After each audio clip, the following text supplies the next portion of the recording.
Hello, everyone. I'm going to do something a little bit different today. Um, I'm getting ready to really dig into a journal that I'm doing. Um, I have the cover made, but not the signatures. I have a little bit of ephemera made, but not everything. I thought it would be fun to show all of you how I make some mandalas. And so I've put the dot, I have a dot template. I have 3 of them actually, and they're different degrees. I don't know if you guys can see this.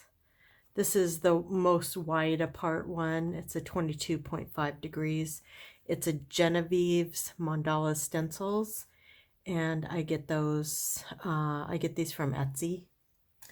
So I think at first I thought I was going to do this. I think I'm going to do this one that has 2. I'm making some belly band. Well, I made one big belly band, and then these might just be some decorations. I'm not sure what they're going to be, but I thought it would be fun to just on camera very quickly just make a couple of mandalas to show you all how kind of what my process is. So I have those dot the dot stencils is what they're called. I'm going to show them to you here again. So I have 3 different ones with they have 3 different degrees. One is 22.5, one is 15, and then one is 10, I believe. Yeah, 10. So the 10 is the dots are very close together to make a pretty intricate mandala. The 15, they're a little bit further apart, and then the 22.5 is really far apart. So it just kind of depends. I've been making mandalas for so many years. 8 years, right around 8 years. And it kind of mandala making kind of set me on my course to where I am today. And where I am today is, number one, I do call myself an artist. It's been 8 years. But I do consider myself an artist. And I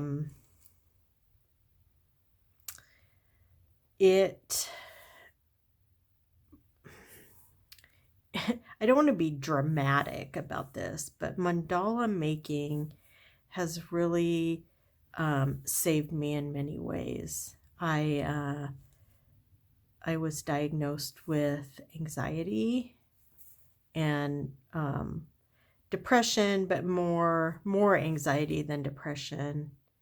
And I was having panic attacks, and I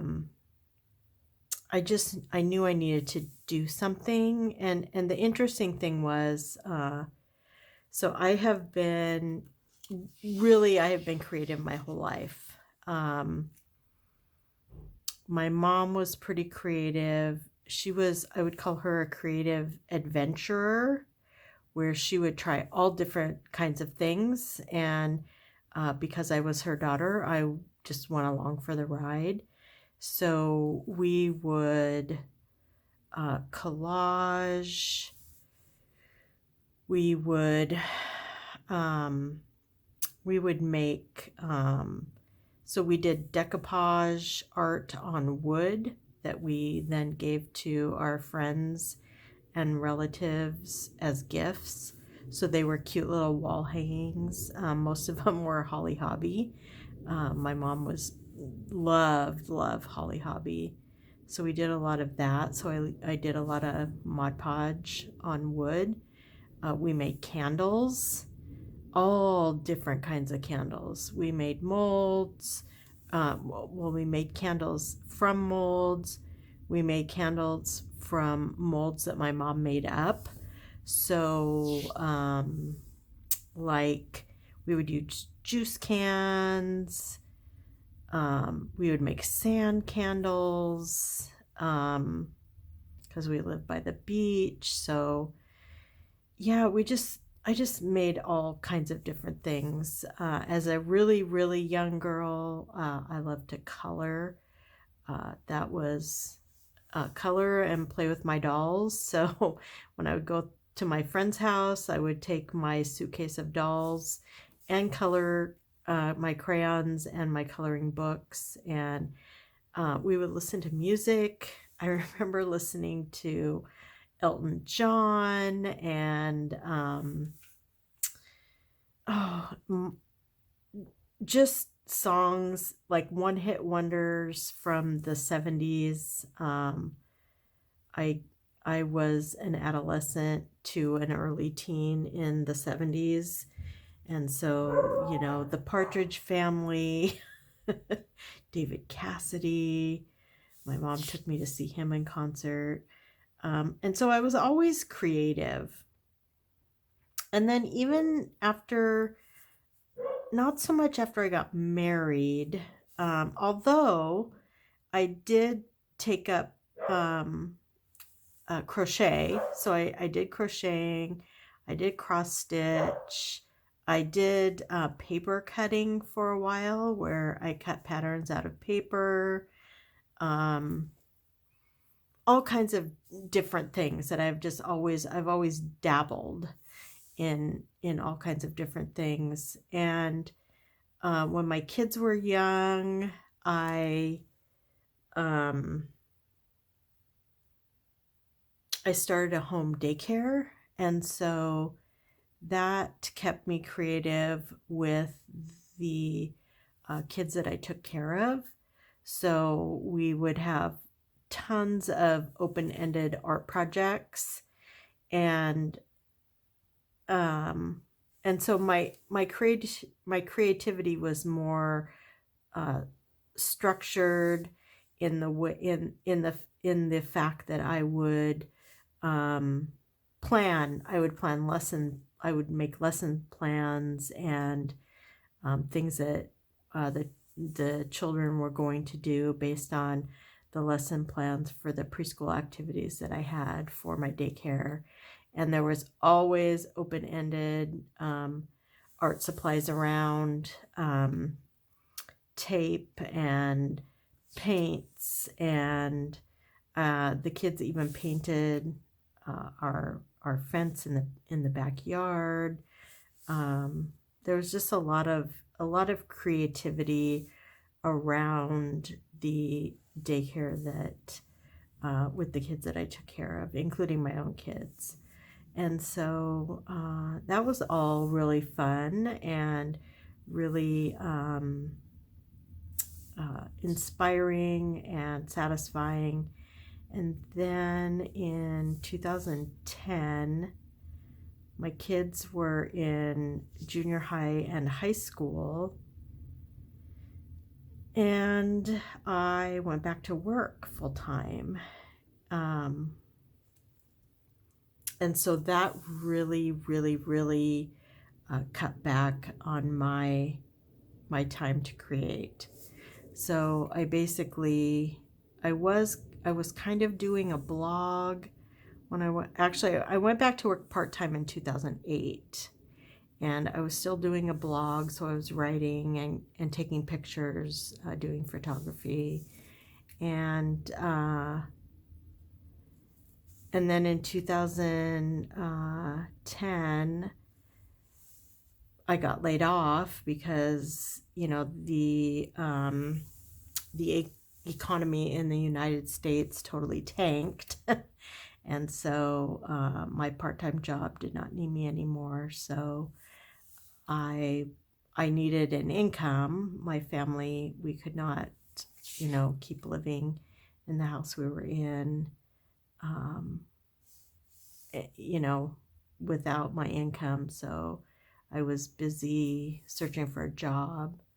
It took me a few months, and then I found a job with the company I'm still at. So that was in 2010. But I was kind of just engulfed in my job. It took a lot of my mental attention, and I just didn't have time to create. I was too exhausted. I'm an extreme introvert, so time spent in the with other people is really exhausting for me. And so when I would come home from work, I was just too exhausted to do anything besides drink some wine, watch some TV, and go to bed and start all over again. So I had no creative outlet aside from whatever I was doing at my job, and that wasn't super creative. So I started having panic attacks, and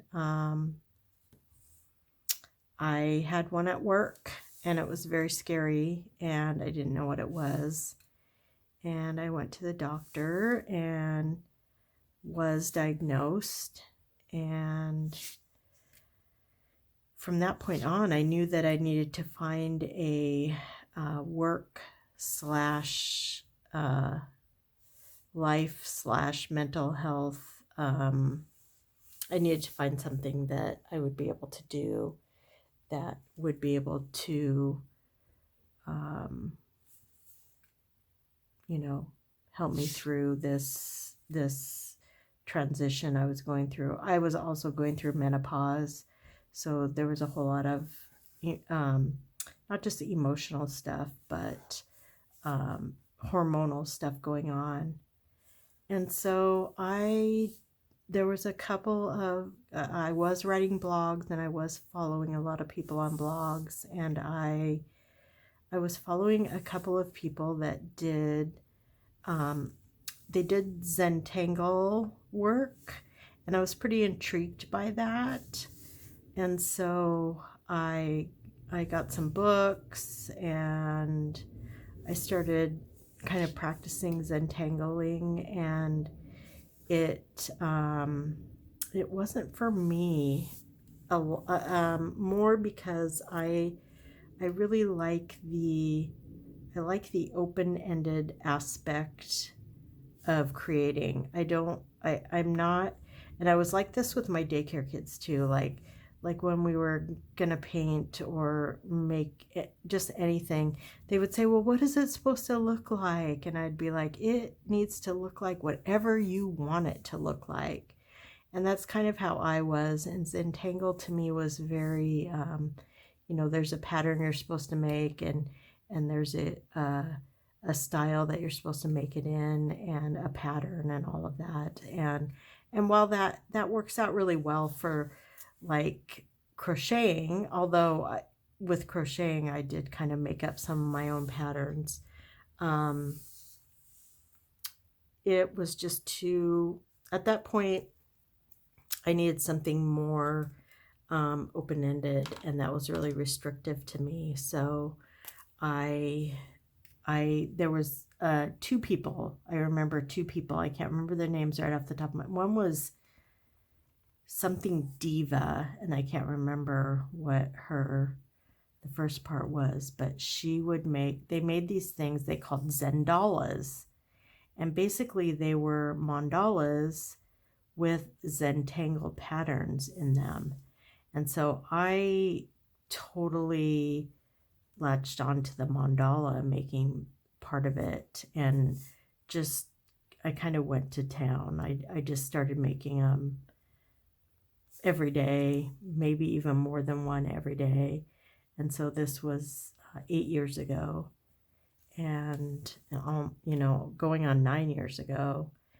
And I am still making mandalas. They're still part of my everyday practice. They are they're part of my meditation. So as you can notice, as the video goes on, I am getting quieter and quieter and calmer, and that is the power of the mandala for me.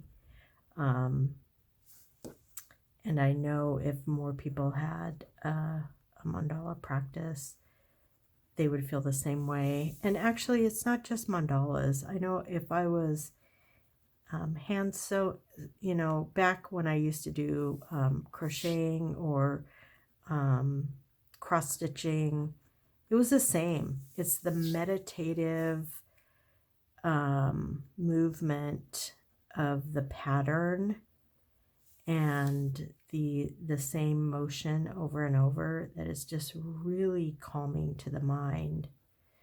And in this junk journal that I'm making, I just thought, I should bring mandalas into it in some manner. For one thing, it's a fairy journal that I'm making, and so I thought it would be fun to include mandalas. And I love these sparkly pens that I'm coloring this particular pattern in with, and the sparkle goes really good with the fairy the fairy junk journal that I'm making. So I'm just going to go ahead and keep working on this, and likely speed the tape up. But I just wanted to share with you just a little bit about my mandala practice and what it means to me, and I think it'll be fun to include them in a junk journal. This paper that I'm using, this is actually the end of a paper that I cut off on a print that I made. I made a copy of something, and so this is a junk piece of paper that I would normally throw away. And I had a pile of them sitting here, and I was like, you know what? I'm gonna make some mandalas on these and include them in this journal that I'm getting ready to start. So I thought I'd turn the video on while I was making this, and just share this with all of you. Thanks for watching, and if you're a new subscriber, welcome. I'm super glad that you're here. If I know there's some of you, I've only been on YouTube since January, really. I mean, I started my channel much earlier, but I'm since January is when I've been consistently adding content and following new people and learning new things. And so I'm super excited. I'm happy for my first few followers that I have. I'm excited to get to 100. I'll do a special a giveaway when I get to 100. I'm only in the 20s right now, so I appreciate everyone that's watching and commenting. It means just so much to me that you're paying enough attention that you will leave a comment and tell me what you like about what I'm doing, and yeah, so thank you, and I appreciate you. And I will now fast forward the video.